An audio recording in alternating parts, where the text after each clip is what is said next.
All right, so for those of you who have been following me for a while, you guys know I am all about following a structured training and nutrition program and being consistent with that, right? No crash dieting, no going very low on your calories, no, way too much exercise. It's all about being consistent and following a structured program. That's what gets results. But on the flip side to that, I realize that there are times in our life when we want to drop weight very quick, right? Maybe we have a wedding, maybe we have a vacation coming up, maybe we're going to Mexico, we want to take our shirt off, we want to look sexy, we want to have the abs.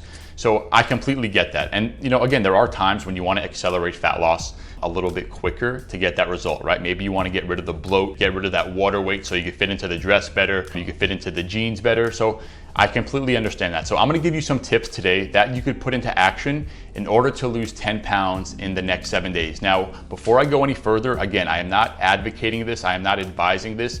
This is not a long-term solution. This is for those of you who have an event coming up, a wedding, a vacation, whatever it is, to where you want to drop 10 pounds in 7 days. So I'm gonna share with you tips that I use and tips that you could use to do this, okay? Number one, your calories. Your calories have to be tracked. Your calories have to be in a place where you're in a deficit, right? So the best way to figure this out is take your current body weight times 10. If you're 200 pounds, 200 times 10, your calories are gonna be 2,000 calories a day. So that's step one. You have to make sure your calories are on point. Number two is your protein. So you need to make sure you're getting enough protein. So take your body weight times 1. If you're 200 pounds, 200 times 1, your protein should be 200 grams of protein, okay? Number 3, your carbohydrate intake. Now, the word carbohydrate has the word hydrate in there, right? Which means carbs act as little sponges. So when you eat a lot of carbs, any type of fluid you drink, carbs absorb water. So when you step on the scale the next day, if you've had a good amount of carbs the day before, your weight is gonna spike. And carbs are going to retain water. So you're gonna wanna keep your carbs low for this week, right? I suggest keeping your carbs under 50 grams. So, your carb sources should really only come from greens, fibrous foods, no complex sources. So no potatoes, no rice, no breads, no pasta, nothing like that, right? So try to keep your carbs very, very low for this week. Step number 4 is your sodium intake. Again, sodium is responsible for water retention. You're really gonna wanna reduce the usage of salt and sodium, right? Unfortunately, a lot of restaurants use a ton of sodium, right? In the sauces, in the salad dressings, in the condiments.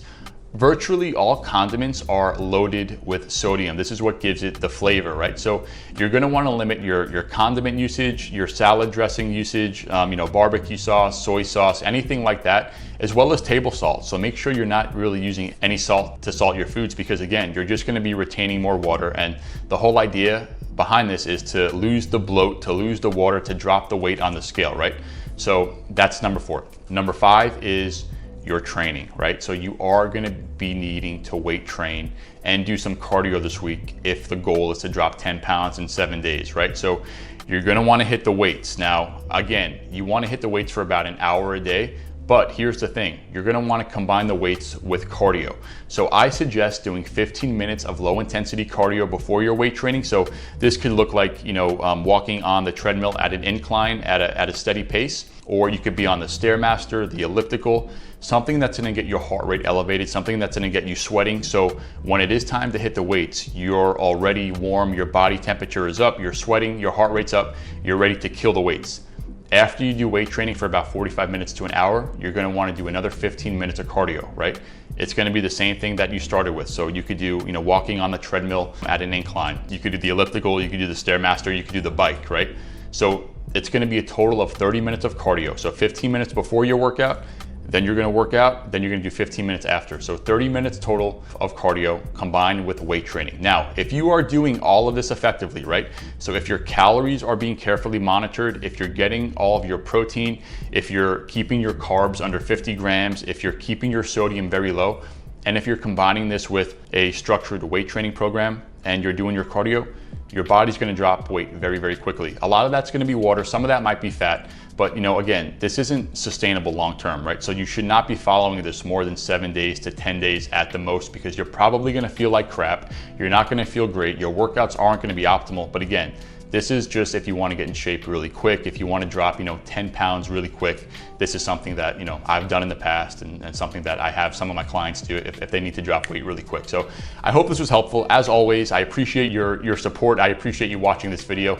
If there's anything you want to know about, if there's any questions you have, drop a comment below. I'm here for you. I'm here to help you as much as I can. So I appreciate you guys, and we will chat soon.